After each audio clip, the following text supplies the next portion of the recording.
Graça e paz, boa tarde a todos. Nós estamos iniciando agora um estudo sobre Filipenses, capítulo 2, os versículos 12 a 18. Filipenses, capítulo 2, de 12 a 18. Vamos fazer a leitura do texto e depois vamos orar. Em seguida, meditar nesse trecho da palavra do Senhor. O texto diz assim: Assim, pois, amados, como sempre obedecestes, não só na minha presença, porém muito mais agora na minha ausência, desenvolvei a vossa salvação com temor e tremor. Desenvolvei a vossa salvação com amor, com temor e tremor. Porque Deus é quem opera em vós o querer, Deus é quem efetua em vós tanto o querer como o realizar, segundo a sua boa vontade. Fazei tudo sem murmurações nem contendas, para que vos torneis irrepreensíveis,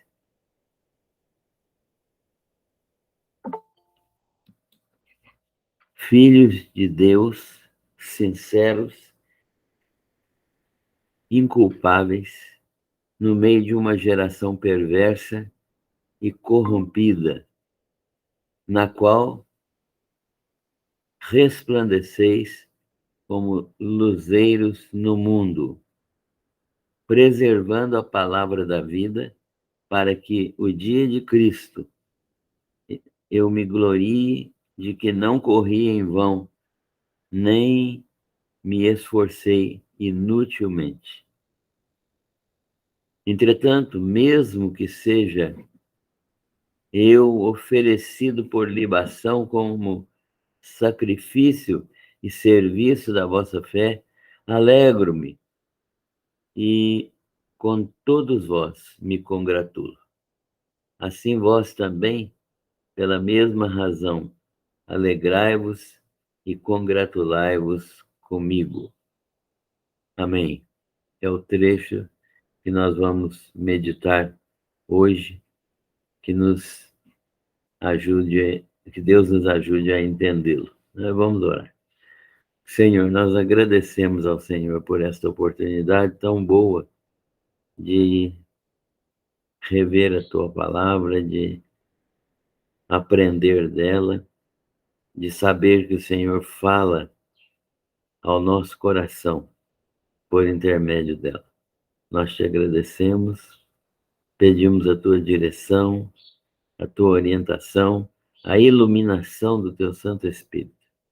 Pedimos que cada um de nós tenhamos a sabedoria e o discernimento vindos do alto dos céus, para compreender e colocar em prática esta palavra. Nós oramos agradecidos em nome de Jesus. Amém. Muito bem, irmãos. Nós estamos diante desse trecho da carta de Paulo aos Filipenses e nesta carta o apóstolo Paulo está escrevendo a esta igreja tão querida dele, que é a igreja que certamente foi a mais fiel e pura doutrinariamente de todas as igrejas que Paulo fundou.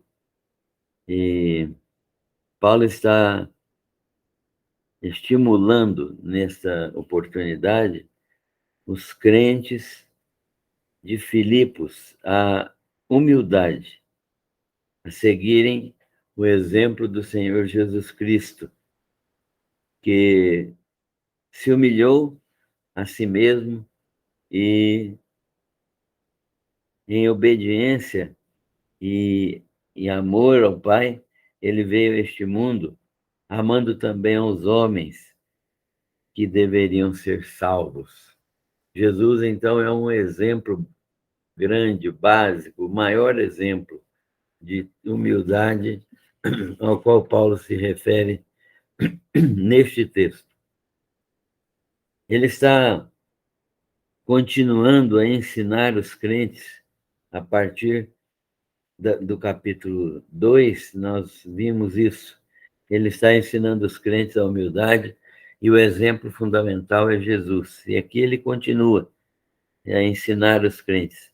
Do mesmo modo que de Cristo e do modo como vocês mesmos vêm fazendo, ele fala aos, aos filipenses. E do mesmo modo como eles vinham fazendo, do mesmo modo que eles obedeciam antes da saída dele de lá, que eles continuem a obedecer, principalmente agora que ele não está lá. Ele está continuando a ensinar, então, os crentes que, da mesma maneira de Cristo e do modo como eles mesmos vinham fazendo, obedecendo a Paulo, não só na presença de Paulo, mas também na sua ausência, que eles agora continuem desenvolvendo a sua salvação. O que é desenvolver a salvação? E por que Paulo fala aos filipenses para desenvolverem a sua salvação? A, a nossa salvação, como Paulo ensina aqui, deve ser desenvolvida com temor e tremor. Ele está dizendo, olha, vocês têm demonstrado um comportamento espiritual que é a obediência de coração. Essa obediência de coração aos ensinos de Jesus, que eu ministrei a vocês, vocês estão praticando, e isso é muito bom. Façam isso com temor. Isso significa que devem fazer com reverência, e com respeito e tremor, né? Um receio de magoar a Deus, de receio e cuidado para não desagradar a Deus. O tremor aqui não é medo, mas é uma reverência intensa, uma admiração por Deus e um tremor ante a santidade de Deus. Eu fico me lembrando, quando a gente lê o Velho Testamento, que ante a presença de Deus, até o monte de Sinai tremia, né? Por causa da santidade de Deus. Então, eu entendo que Paulo está usando a mesma figura, falando de tremor diante de Deus. Mas não é um tremor de medo de Deus, mas de respeito ante a santidade de Deus comparada com a nossa pecaminosidade, com o nosso, com a nossa, com a nossa santificação ainda em processo de crescimento, como nós estamos longe da santidade de Deus, isso nos deve causar esse tremor, né? Esse respeito, essa admiração e esse medo verdadeiro de desagradar a Deus, de fazer qualquer coisa que não condiga com a sua santidade. Paulo está nos ensinando, portanto, a temer e a tremer diante de Deus, não porque ele vai nos castigar, porque nós já estamos em Cristo Jesus, mas porque ele tem uma santidade absolutamente infinita, uma santidade que é característica dele e que ninguém pode igualar, mas que até nos constrange a sermos semelhantes a ele na sua santidade. Então, nós entendemos que Paulo está falando isso aos filipenses, que eles façam o seu crescimento espiritual em obediência, o que vai demonstrar que eles são novas criaturas é o crescimento espiritual em obediência. Desenvolvam a sua salvação com temor e tremor. Cresçam espiritualmente em obediência, em santidade, em fé. Façam isso obedecendo a Deus diariamente e lendo a palavra do Senhor diariamente.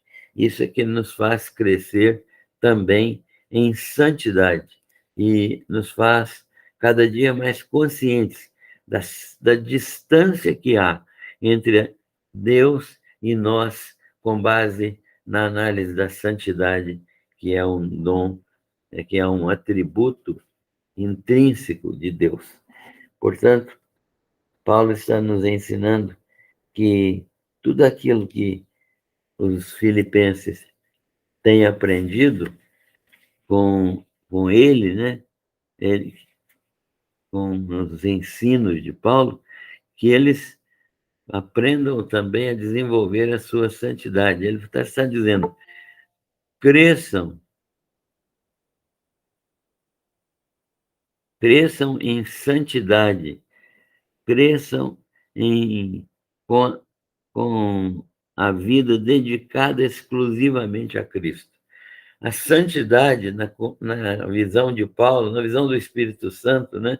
Melhor dizendo, é uma vida dedicada exclusivamente a Cristo. Uma vida que respira Cristo, que transpira Cristo, uma vida que manifesta em todo o tempo o amor de Cristo, uma vida que é santa como Cristo foi. Isso é a vida de santidade que Paulo está nos ensinando aqui. Crescei em santidade. Ele está ensinando os filipenses a, a se dedicarem completamente a Cristo. Eu gosto de uma expressão que a gente usa faz muito tempo. O crente não presta para mais nada, não serve para mais nada, porque ele só serve para glorificar ao Senhor Jesus Cristo. Tudo que o crente faz fora disso é fora de tempo, fora de hora, fora de propósito, fora de, de necessidade, né? Tudo que o crente faz fora de glorificar a Cristo é alguma coisa sem propósito, sem necessidade de ser feita, porque nós fomos chamados para glorificar a Cristo. E é até ruim quando a gente não está glorificando o Senhor Jesus nas nossas atitudes, há um peso na consciência imediato. O Espírito Santo nos entristece, porque nós estamos fazendo coisas que não agradam a Deus. Nós fomos chamados para glorificar a Cristo, para exaltar a pessoa de Cristo em santidade e em amor. Então, Paulo está dizendo aos filipenses, sigam as orientações do Espírito Santo, que foi dado a vocês e que está dentro de vocês e que fala pela palavra do Senhor. O Espírito Santo está dentro de vocês, queridos, para que vocês possam fazer apenas a vontade de Deus. É o que Paulo ensina aos filipenses. Ele chama os filipenses de muito amados, né? Ele disse assim, pois, amados meus, né? Como sempre obedecestes, não só na minha presença, porém também muito mais agora na minha ausência, desenvolvei a vossa salvação com temor e tremor. Nós já vimos isso, né? Que é temor e tremor, e agora nós estamos vendo como ele fala em amor aos filipenses. Ele diz ainda que os filipenses devem prestar atenção na palavra do Senhor. Saibam que quando vocês estão em obediência e comunhão com Deus e com os irmãos, Deus é quem opera em vocês.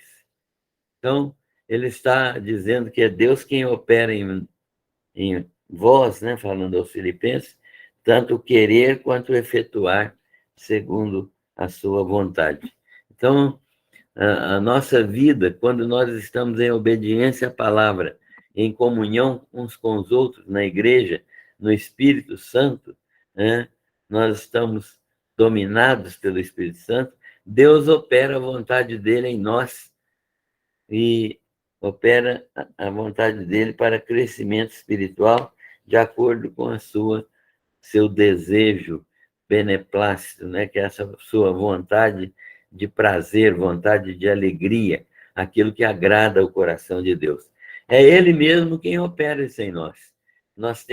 Ele opera em nós o desejo de agradá-lo, o desejo de sermos fiéis, o desejo de fazer somente a vontade dele. Um crente que está em obediência à palavra, um crente que aprendeu a conviver com o Espírito Santo em sua vida, tem prazer na vontade de Deus, tem alegria na vontade de Deus. E isso, por sua vez, dá prazer a Deus, dá alegria a Deus. E nós vivemos para isso, né? Para dar alegria ao coração de Deus, para alegrar o coração do Pai.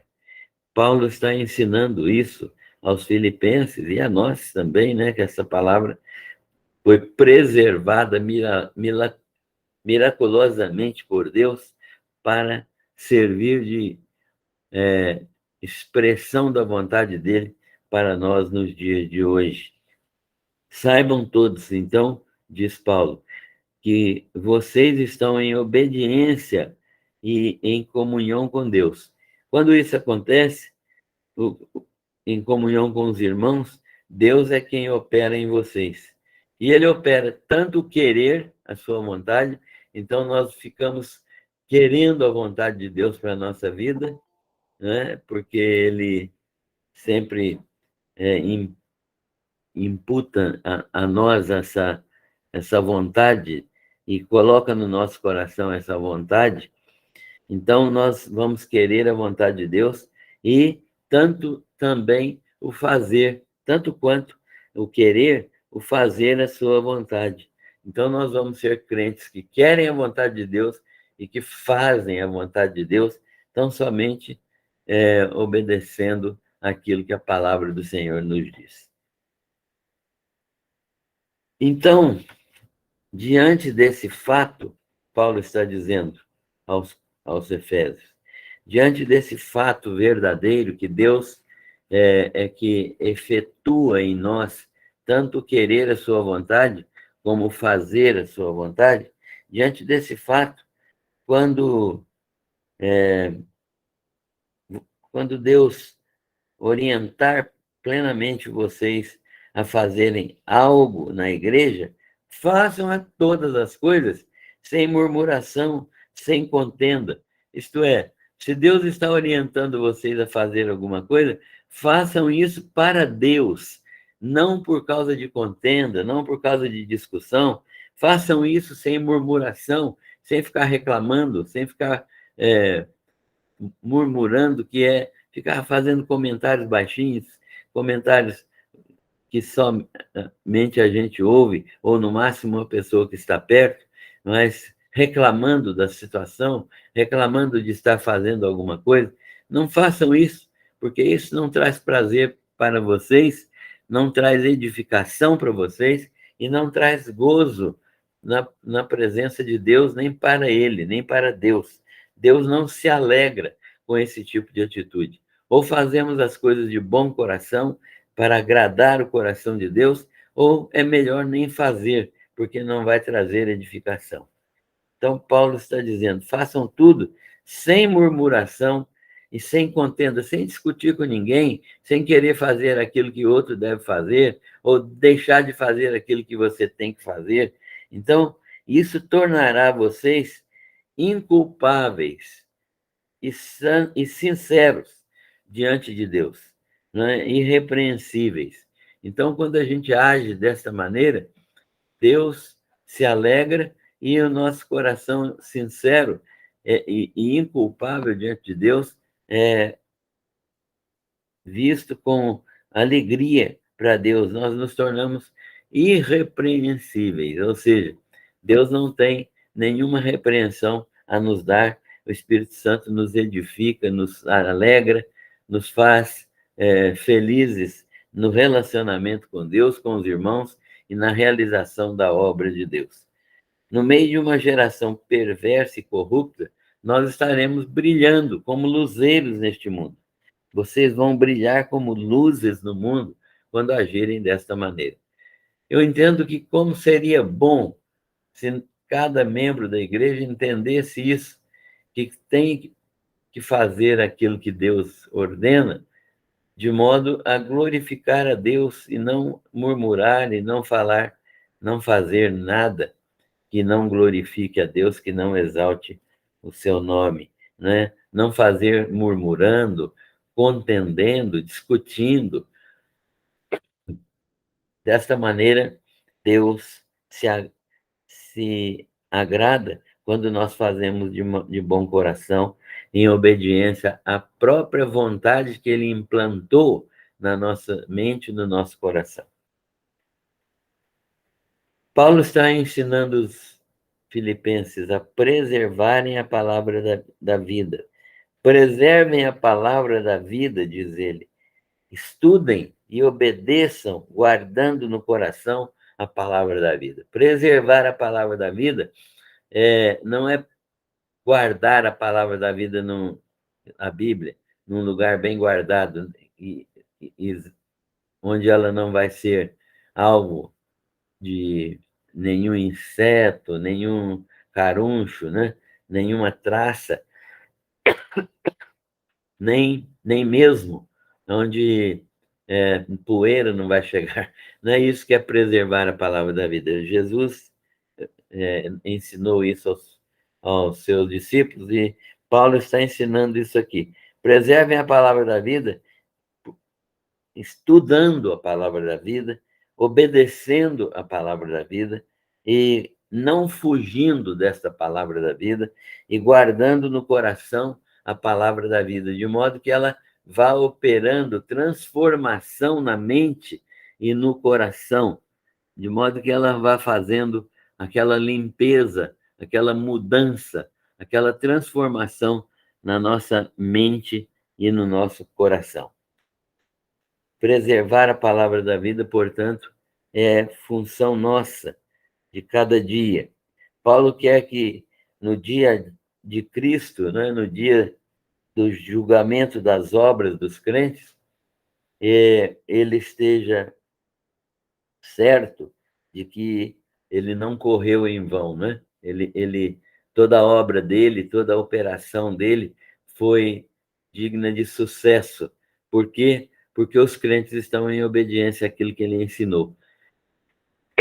Isso vai redundar em glorificação de Deus e vai redundar em galardão, tanto para o apóstolo, que trabalhou não em vão, né? Fez um trabalho que foi um trabalho valorizado pelo próprio Deus, pelo próprio Espírito Santo, e os crentes também aprenderam, cresceram espiritualmente e também serão galardoados. O dia de Cristo, eu já expliquei em estudos passados, não é o dia do juízo final. O dia do juízo final não tem crentes, só tem incrédulos, porque o juízo final é o juízo de condenação para aqueles que não creram em Jesus Cristo como Senhor e Salvador.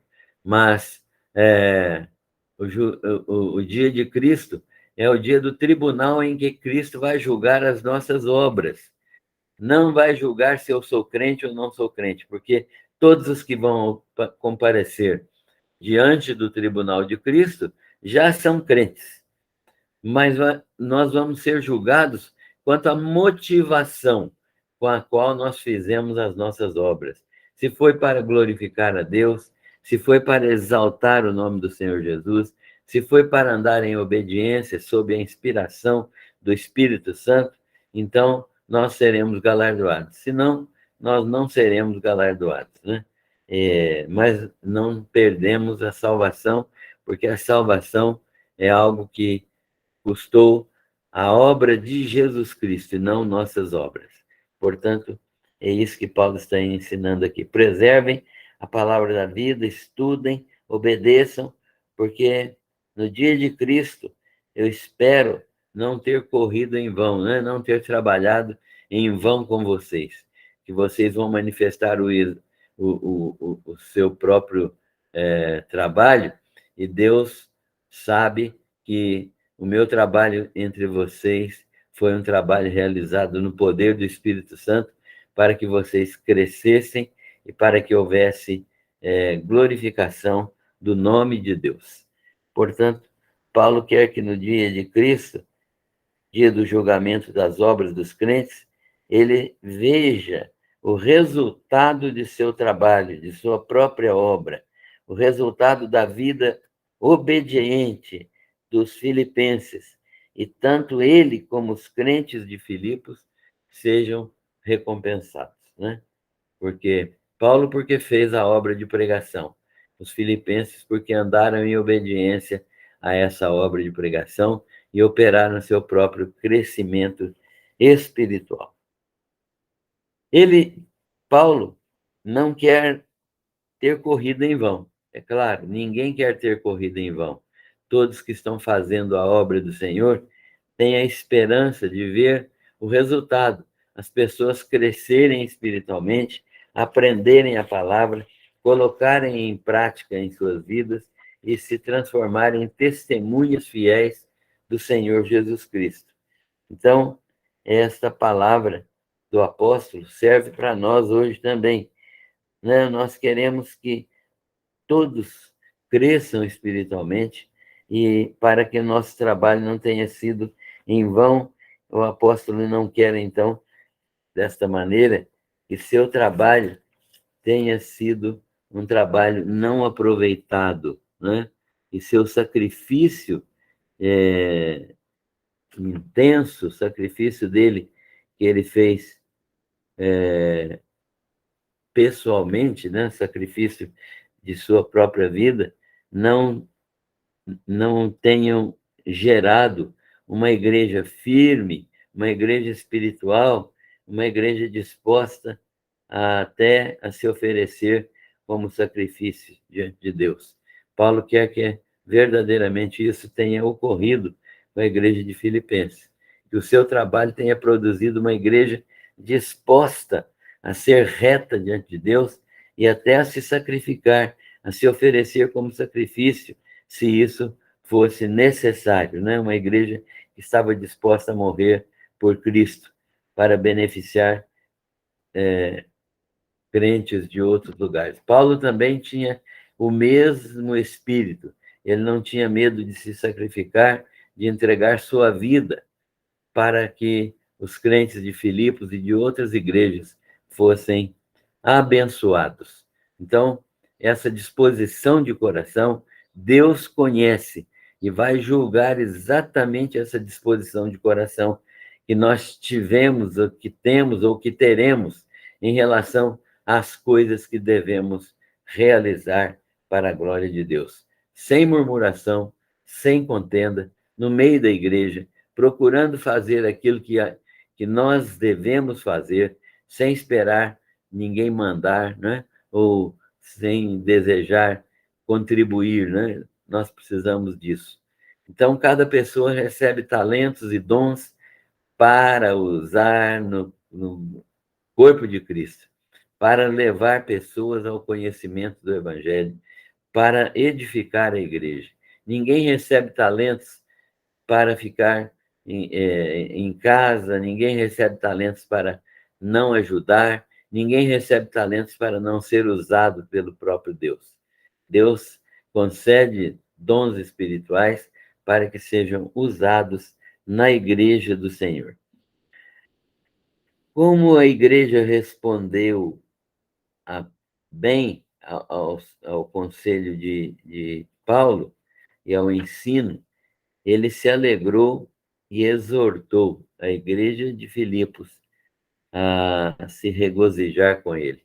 Ele ficou muito feliz com a resposta da igreja, né? A igreja de Filipos passou a pregar o evangelho intensamente, foi perseguida. 10 anos depois da saída de Paulo de Filipos, a igreja ainda era perseguida, foi uma igreja que não se limitou a pregar apenas o Evangelho, mas colaborou com Paulo de maneira real, né, mandando dinheiro para ele, sustentando Paulo na sua obra missionária, mandando recursos financeiros por 4 vezes para Paulo, né, nesse período de tempo, mandando recursos que eram suficientes para sustentar o apóstolo periodicamente.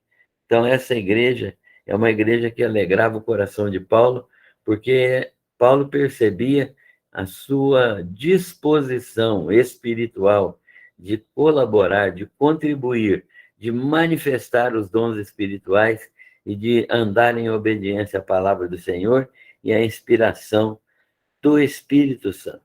Então, essa igreja, ela foi exaltada por Paulo por causa disso, né? Porque a igreja também foi uma manifestação de amor para a vida de Paulo. A fidelidade dessa igreja ajudou o apóstolo a evangelizar todo o Império Romano daquela época. Paulo se alegra com a igreja de Filipos. A igreja se alegra com o apóstolo Paulo. E assim Deus é louvado. A igreja se alegrava com o seu fundador se alegrava com a igreja, porque ambos estavam com o mesmo espírito, glorificar a Deus.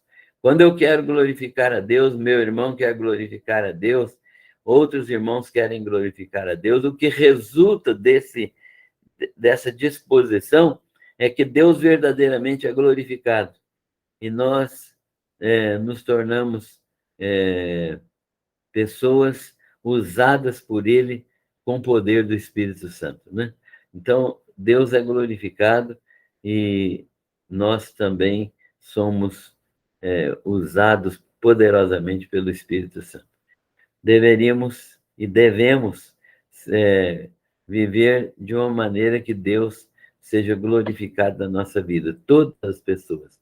Os nossos líderes deveriam ser capazes de glorificar a Deus com as suas vidas e induzir os crentes a glorificarem a Deus em suas vidas, pregando a palavra do Senhor.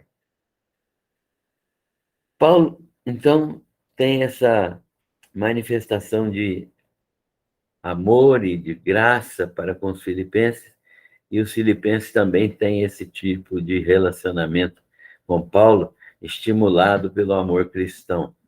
É muito bom ver essa carta, porque essa carta nos estimula a prática de um relacionamento de amor entre os irmãos em Cristo. Para terminar, então, agora, o texto é pequeno, mas nós vamos encerrar agora, concluindo algumas coisas e estudando algumas aplicações para a nossa vida. A primeira aplicação, conclusão e aplicação é que a integridade e a fidelidade dos filipenses com Paulo, né, uma conduta inalterada na presença ou na ausência do apóstolo, é um exemplo para nós. Vou repetir. A intensidade e fidelidade dos filipenses, né? Uma conduta que foi tomada por eles de forma inalterada na presença ou na ausência de Paulo, nos estimula também a fidelidade ao Senhor. Como nós nos comportamos? Como nós nos comportamos? Os filipenses, tanto na presença de Paulo como na ausência dele, se comportavam do mesmo modo, agindo em amor cristão, verdadeiramente convencidos pelo Espírito Santo da necessidade de realizarem a obra do Senhor e de serem fiéis à palavra. Nós precisamos disso também. Como nós reagimos e como nós agimos na igreja, né? Nós precisamos disso também, dessa intensidade e dessa integridade na ação, né? Íntegro significa aqueles que têm um só objetivo, indivisível, né? Um inalterado, um objetivo de glorificar a Deus que é imutável. Nada pode mudar isso no nosso coração, na nossa mente. Paulo ensina isso aos filipenses e eles praticam isso tanto na ausência quanto na presença do apóstolo. Segundo, a vida cristã conduzida pelo Espírito Santo é uma vida cristã que deve manifestar tanto a obediência à vontade de Deus, né? Quanto a dependência do próprio Deus. Então, a vida cristã conduzida pelo Espírito Santo permite a manifestação da, da vontade de Deus na nossa vida, tanto do querer de Deus, como das realizações, dos recursos de Deus para realizarmos a sua vontade perfeita. Deus, então, nos dá condições, quando nós estamos diante dele, em dependência dele, de manifestar o querer dele para nós e nos dar os recursos necessários para operar por meio de nós o realizar a sua vontade. Paulo ensina que Deus nos faz desejar a sua vontade quando nós estamos em comunhão com ele. É Deus que opera em nós tanto o querer quanto o efetuar a sua vontade. Então, Deus nos faz querer, a nossa mente procura agradar a Deus, então Deus nos faz querer a sua vontade. Mas não adianta só querer a vontade de Deus, ele nos dá também os recursos necessários para que nós façamos a vontade dele. É Deus que opera isso em nós, né? Os recursos necessários para fazer sua vontade vêm dele, porque nós não temos em nós mesmos recursos para fazer a vontade de Deus. Tudo vem de Deus. É Ele que nos dá todas as coisas, nos faz querer a sua vontade e opera em nós o efetuar a sua vontade, de modo que Ele seja sempre glorificado. Como é que nós estamos vivendo nessa circunstância? Temos esperado Deus nos dar os recursos? Temos esperado nele pelos recursos? Ou temos tentado fazer as coisas na nossa própria força? Né? Muitas vezes tentamos fazer isso na nossa própria força, mas Deus quer que nós contemos com os seus recursos, né? Os recursos espirituais. Tudo que formos fazer deve ser feito sem murmuração nem contenda. Isso nos vai tornar irrepreensíveis. Tudo que vier às tuas mãos para fazer, segundo o Velho Testamento, faze-o conforme as tuas forças, né? Significa, faze conforme a sua capacidade. E essa capacidade, segundo nós estamos aprendendo hoje, vem de Deus para aqueles crentes obedientes que andam segundo a palavra do Senhor. Então, o texto de hoje nos ensina que tudo que formos fazer deve ser feito sem murmuração nem contenda, para que nós sejamos irrepreensíveis diante de Deus, tenhamos uma vida de santidade diante de Deus. Como é que você tem vivido, né, nesse aspecto? Faz aquilo que tiver a mão para fazer, com alegria, ou contende com as pessoas, ou se torna murmurador, reclamador. Como é que você tem agido nesse aspecto? A Bíblia ensina a fazermos todas as coisas sem murmuração nem contenda. Quarto, o testemunho dos fiéis a uma sociedade corrupta é como o sol resplandecente sobre este mundo, brilhando todos os dias. Então, nós precisamos viver desta maneira. Qual é o testemunho dos fiéis? Qual é o nosso testemunho, né?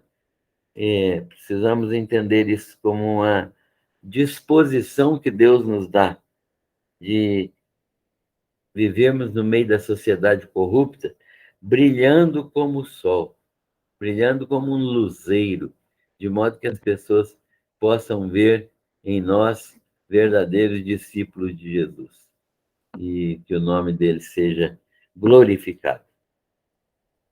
Quinto e último, a nossa salvação é uma salvação que tem que se manifestar em ações voltadas a abençoar os domésticos da fé, mas também a todas as pessoas. Então, as ações que nós temos como crentes, como cristãos, devem ser ações voltadas a abençoar as pessoas, principalmente aos domésticos da fé, mas também e necessariamente os de fora. Nossas ações têm sido assim, temos agido de modo a que Deus seja glorificado, a luz do Evangelho brilhe e que nós atendamos às necessidades dos de fora e principalmente daqueles que são irmãos, são domésticos da fé. Nós precisamos de tomar decisões e atitudes que manifestem isso na nossa vida. E isso tem a ver com a administração dos recursos que nós temos, especialmente do dinheiro que Deus põe nas nossas mãos, mas que pertence a Ele. Nós precisamos dessa sabedoria para usar esse dinheiro para a edificação da igreja, para a glorificação de Deus, para a satisfação das necessidades daqueles que têm carências, tanto de fora como principalmente os domésticos da fé. Estas características são características de crentes espirituais, crentes que sabem manifestar a vida de Cristo que está neles pelo poder do Espírito Santo. Nós louvamos a Deus por esta oportunidade, já estamos chegando ao final, e nós vamos interromper a gravação e vamos conversar um pouco a respeito desse texto, né? Ok.